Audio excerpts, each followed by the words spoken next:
നമസ്കാരം സുഹൃത്തുക്കൾ, welcome to my podcast. ഇന്നിപ്പോൾ നമ്മൾ സംസാരിക്കാൻ ആഗ്രഹിക്കുന്ന വിഷയം എന്ന് പറയുന്നത് ഈ അടുത്താണ് കൊച്ചിയിൽ കെയറോ ഹെൽത്ത് എന്ന് പറയുന്ന ഒരു മെഡിക്കൽ സ്റ്റാർട്ടപ്പ് കമ്പനിയും മറ്റോ ഏകദേശം 800ഓളം ഉദ്യോഗാർത്ഥികൾ പിരിച്ചുവിട്ടതുമായി ബന്ധപ്പെട്ട് കേരളത്തിൽ ഭയങ്കര വലിയൊരു ചർച്ച ഉയരുകയാണ്. എങ്ങനെയാണ് അമേരിക്കൻ കമ്പനിക്ക് എങ്ങനെയാണ് ആളുകളെ പിരിച്ചുവിടാൻ സാധിക്കുക, അല്ലെങ്കിൽ ഇത്രയും കൂട്ടത്തോടെ എങ്ങനെ പിരിച്ചുവിടും, 800ഓളം കുടുംബങ്ങൾ വഴിയാധാരമായി. അങ്ങനെ അതിന് മന്ത്രി വരുന്നു, MLA വരുന്നു, പ്രതിപക്ഷം വരുന്നു. അങ്ങനെ ഒരു ചർച്ചകൾ വരുമ്പോൾ ഇന്നും നമ്മൾ സംസാരിക്കാൻ മടിക്കുന്ന, അല്ലെങ്കിൽ ജനങ്ങളിലേക്ക് പറയാൻ ആഗ്രഹിക്കാത്ത, ഈ പറഞ്ഞ രാഷ്ട്രീയക്കാരെ ജനങ്ങളിലേക്ക് എത്തിക്കാൻ ആഗ്രഹിക്കാത്ത വിഷയമാണ് എന്ന് പരിഗണിക്കാൻ പോകുന്നത്. ഇതൊരു സർവ്വസാധാരണമാകാൻ പോവുകയാണ് ഈ പറയുന്ന സംഭവം. പിരിച്ചുവിടൽ, കൂട്ടപ്പിരിച്ചുവിടൽ, കമ്പനി അടച്ചുപൂട്ടുക എന്ന് പറയുന്ന വരും കാലഘട്ടങ്ങളിൽ ഇറ്റ്സ് ഗോയിങ് വെരി കോമൺ. ഇത് ഒരുപക്ഷെ കൊച്ചിയിൽ ഒരുപക്ഷെ ആദ്യമായിട്ടായിരിക്കാം. ഒരു 2000ഓളം കാലം ഞാൻ അമേരിക്ക സംസാരിക്കുന്നപ്പോൾ ഈ അമേരിക്കയിലുള്ള ബ്ലൂ കോളർ, വൈറ്റ് കോളർ ജോലികളൊക്കെ 2000ഓളം ആ ഒരു കാലഘട്ടത്തിൽ ബ്ലൂ കോളർ ജോലികളെല്ലാം, ഫാക്ടറി സംബന്ധമായ ജോലികളെല്ലാം ചൈനയിലേക്കും, അത് വൈറ്റ് കോളർ ജോലികളെല്ലാം ഈ മെഡിക്കൽ കോഡിങ്, പിന്നെ back end processing, call centre, അങ്ങനെയുള്ള എല്ലാ ജോലികളും ഇന്ത്യയിലേക്ക് മാറിയപ്പോൾ അമേരിക്കയുടെ പല പ്രദേശങ്ങളും ശരിക്കും പറഞ്ഞാൽ പ്രാന്താല്യമായി മാറിപ്പോയി. ഇപ്പോൾ ലണ്ടനിലേക്ക് ആയിരുന്നു ഏകദേശം ഒരു 2000 ആ കാലഘട്ടത്തിലൊക്കെ ഇൻഷുറൻസുമായി ബന്ധപ്പെട്ട ബാക്ക് ഓഫീസ് വർക്കുകളൊക്കെ ലണ്ടൻ നഗരത്തിനുള്ള ചുറ്റുമുള്ള പ്രദേശങ്ങളിലായിരുന്നു. ഒരു പ്രദേശം തന്നെ ഇല്ലാതെ ആവുകയാണ്. ഒരു സംസ്കാരം അല്ലെങ്കിൽ ഒരു പ്രദേശത്തെ ഒരു ഫാക്ടറി അല്ലെങ്കിൽ അവിടുത്തെ ഒരു ബിസിനസ് പരമായി ബന്ധപ്പെട്ട കാര്യം ഇല്ലാതാകുമ്പോൾ ഇനി വരും കാലഘട്ടങ്ങൾ ഒരുപക്ഷെ കൊച്ചിയിലും ഒരുപക്ഷെ സംഭവിക്കാൻ പോകുന്നതായിരിക്കും. കൊച്ചിയിലെ ഇന്ന് കാണുന്ന പല പാർക്കുകളും ഒരുപക്ഷെ കാഴ്ചബംഗ്ലാവായി മാറും. IT പാർക്കുകൾ, ഇൻഫോ പാർക്കുകൾ, നമ്മുടെ പല ടെക്നോ പാർക്കുകൾ, അങ്ങനെ പേരിട്ട് വിളിച്ചു. അതിനോട് ചുറ്റുമായി ബന്ധപ്പെട്ട ബിസിനസ്സുകളൊക്കെ മുഴുവൻ തകരുമെന്നല്ല പറയുന്നത്. പക്ഷേ ഇനി പുതിയൊരു സ്റ്റാർട്ടപ്പിനോ പുതിയൊരു കമ്പനിക്കോ വരിക എന്ന് പറഞ്ഞാൽ അസാധ്യമാണ്. അതൊരു പക്ഷേ ഇപ്പം നമ്മുടെ ഒരു പേര് പറയുമായിരിക്കും കേരളത്തിലെ സാഹചര്യം കൊണ്ടാണ്, കേരളത്തിലെ കൊടി പിടിക്കുന്ന സംസ്കാരം കൊണ്ടൊന്നുമല്ല. ഈ പ്രോജക്റ്റ് എന്ന് പറയുന്ന സംഭവം വേണം. അതായത് ഈ ക്ലൗഡ് AI വെച്ച് 800 പേർക്ക് ചെയ്യാവുന്ന ജോലി 8 പേരെ വെച്ച് വേണമെങ്കിൽ ചെയ്യാൻ പറ്റുന്ന കാലഘട്ടത്തിലേക്കാണ് പോകുന്നത്. ഇത് റിപ്പീറ്റഡ് ടാസ്ക്, ഇതൊക്കെ ഓട്ടോമേഷൻ വന്നു കഴിഞ്ഞാൽ ഇവരെന്താണ് ചെയ്യുന്നത്? മെഡിക്കൽ കോഡിങ് സെയിം ജോലികൾ വീണ്ടും വീണ്ടും ചെയ്തുകൊണ്ടിരിക്കുകയാണ്. ഒരേപോലെ ഡേറ്റ എൻ്റർ ചെയ്തുകൊണ്ടിരിക്കുകയാണ്. അതൊക്കെ നമുക്കൊരു പ്രോഗ്രാം ചെയ്തു വെച്ച് ഒരു ഓട്ടോമേഷൻ സ്ക്രിപ്റ്റ് വെച്ച് കഴിഞ്ഞാൽ ചെയ്യാൻ കഴിയുള്ളൂ. അപ്പോൾ അതുകൊണ്ട് വരും കാലഘട്ടങ്ങളിൽ ഇതുവരെ എപ്പോഴും ഈ രാഷ്ട്രീയക്കാരെ ഒരിക്കലും ഇത് 2000 കാലഘട്ടത്തിൽ ഈ ഒരു അമേരിക്കയിൽ നിന്ന് ബ്ലൂ കോളർ, അതോടൊപ്പം തന്നെ വൈറ്റ് കോളർ ജോലികൾ പോകുമ്പോൾ അവിടുത്തെ രാഷ്ട്രീയക്കാരും ഇതിനെപ്പറ്റി മാനദക്ഷം വേണ്ടിയില്ല, അവരെങ്കിലും പറയാൻ ആഗ്രഹിച്ചില്ല. അതേപോലെ തന്നെയാണ് ഇന്ന് കേരളത്തിൽ സംഭവിക്കുന്നത്. ഇന്ന് എന്താ പറയുന്നത്, ഒരു നേതാവ് പറയുകയാണ്, സമരം നടന്ന മണ്ണാണ്, ഇതിലും വലിയ സമരം നടന്ന മണ്ണാണ് കേരളം, ഞങ്ങൾ പൂട്ടിയവരെയൊക്കെ തിരികെ കൊണ്ടുവരും, ആരെയും പൂട്ടിക്കാൻ സമ്മതിക്കില്ല.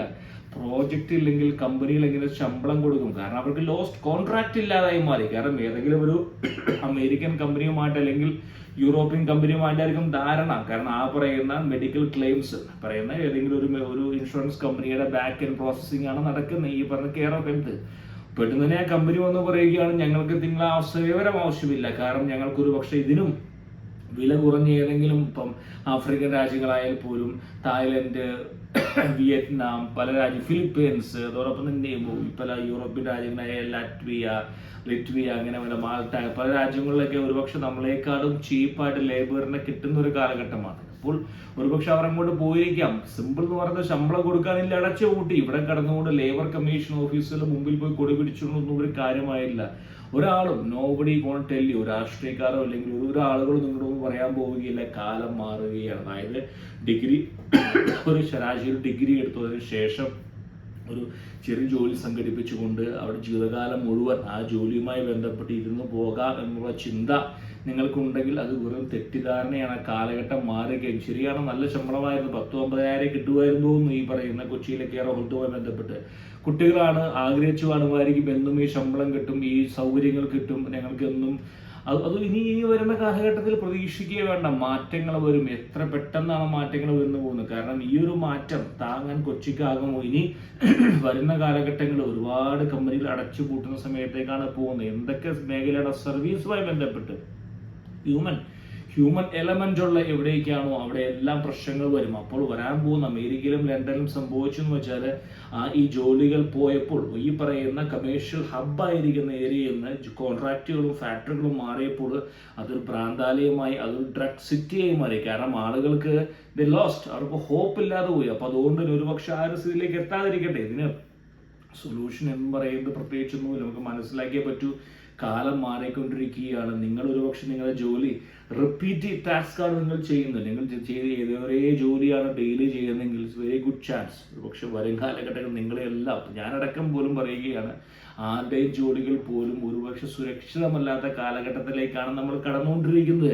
അപ്പോൾ അതുകൊണ്ട് കരുതിയിരിക്കുക. അപ്പോൾ ഈ ഒരാളും നിങ്ങളുടെ സഹായത്തിന് ഒരുപക്ഷെ കൊടി പിടിക്കുന്ന നേതാക്കന്മാർ വരും, അല്ലെങ്കിൽ ഒരു മന്ത്രി ബന്ധുകൃഷ്ണ, അവരെ കുറ്റം പറഞ്ഞിട്ട് കാര്യമില്ല. അവരൊക്കെ എന്തെയോ വളുപോലെ എന്തൊക്കെയോ പറയുന്നു. കാരണം ആ സ്ത്രീക്ക് എന്ത് പറയാൻ സാധിക്കും? അവർക്ക് അറിഞ്ഞുകൂടെ ലോകത്തിൽ നടക്കുന്ന മാറ്റങ്ങളെ പറ്റി അറിയാൻ മാത്രം ഒരു പ്രാവീണ്യമുണ്ട് എന്ന് ഞാൻ ചിന്തിക്കുന്നില്ല ആ മന്ത്രിക്ക്, അതോടൊപ്പം തന്നെ മന്ത്രിയുടെ കൂടെയുള്ളവർക്കും. പക്ഷെ നമ്മുടെ കുട്ടികൾ ഇപ്പോൾ വളർന്നു വരുന്ന ജനങ്ങൾ, പിള്ളേർ മനസ്സിലാക്കേണ്ട സംഭവം എന്ന് പറയുന്നത്, ഇനി വരാൻ പോകുന്ന കാലഘട്ടത്തിൽ ഇത് വളരെ സ്വാഭാവികമാണ്. കരുതിയിരിക്കുക, നിങ്ങളെ കൊണ്ടാവുന്ന രീതിയിൽ പ്രിപ്പയർ ആവുക, അല്ലെങ്കിൽ പെരുവഴിയിലാകും പലരും. അമേരിക്കയിലും പല രാജ്യങ്ങളിലൊക്കെ ആ ഘട്ടത്തിൽ ആ തലമുറ മയക്കുമരുന്നിലും മദ്യത്തിലും അടിമപ്പെട്ട് നശിച്ചു പോയ തലമുറയുണ്ട്. കാരണം തൊട്ട് മുമ്പിൽ കൂടെ ലേ ഓഫ്, അതായത് ലക്ഷക്കണക്കിന് ജോലികളാണ് അമേരിക്കയുടെ വെളിയിലേക്ക് കൊണ്ടുപോയി. ഇപ്പോൾ അതുകൊണ്ടാണ് ഈ പല ക്യാമ്പയിൻസ് വന്നിരുന്നത്. അമേരിക്കയിൽ MAGA campaign, make America great again, ബ്രിട്ടനിൽ വന്നു ബ്രിട്ടൻ എക്സിറ്റ് ബ്രെക്സിറ്റ് എന്നൊക്കെ പറഞ്ഞ ക്യാമ്പയിൻസ് രാഷ്ട്രീയക്കാർ താൽക്കാലികമായി കൊണ്ടുവരുന്നതാണ്. അതോടൊപ്പം തന്നെ ഇപ്പോൾ ഇന്ത്യയിൽ നടക്കുകയാണ്. ലക്ഷക്കണക്കിന് കമ്പനികൾ പൂട്ടുകയാണ്. വേറെ ഒന്നും കൊണ്ടല്ല, കഴിവില്ലായ്മ കൊണ്ടല്ല. കമ്പനികൾ എവിടെയാണോ ചീപ്പ് ലേബറെ കിട്ടുന്നത്, അല്ലെങ്കിൽ അവർക്ക് എവിടെയാണോ ഓട്ടോമേഷൻ നടന്നത്, അവർ ചെയ്യുന്നതായിരിക്കും. ഒരു കാരണവശാലും പോയ ജോലികൾ ഒരു കാരണവശാലും തിരിച്ചു വരാൻ പോകുന്നില്ല. കാരണം ദേ യൂസ് ടു ഇറ്റ്. അതുകൊണ്ട് അവർക്കൊരു ടെക്നോളജി ഉണ്ട്. ആ ടെക്നോളജിയുമായി ബന്ധപ്പെട്ട് അവർ മുന്നോട്ട് പോകുമ്പോൾ കരുതിയിരിക്കുക. അതായത് ഈ പറയുന്ന ന്യൂസുകളെ സസൂക്ഷ്മം വീക്ഷിക്കുക. നിങ്ങളുടെ ജോലി എന്ന് പറയുന്നത് റിപ്പീറ്റഡ് ടാസ്കുമായി ബന്ധപ്പെട്ടതാണോ, അല്ലെങ്കിൽ നിങ്ങൾ എളുപ്പത്തിൽ പുറത്താക്കാൻ പറ്റുന്ന ജോലിയാണ് ചെയ്യുന്നതെങ്കിൽ കരുതിയിരിക്കുക. എന്താണ് പോംവഴി എന്ന് പറഞ്ഞാൽ എൻ്റെ മുമ്പിലില്ല. പക്ഷെ വരും കാലഘട്ടങ്ങളിൽ എന്തെങ്കിലുമൊക്കെ പോംവഴി വരുമായിരിക്കും. പക്ഷെ ഇപ്പോഴത്തെ ഒരവസ്ഥയിൽ എന്ന് പറയുന്നത് ഈ പറഞ്ഞ മാറ്റങ്ങൾ നിങ്ങൾ സസൂക്ഷ്മം ശ്രദ്ധിക്കുക. കാര്യം ലോകം വളരെ പെട്ടെന്ന് മുന്നോട്ട് പോകുന്ന കാലഘട്ടമാണ്.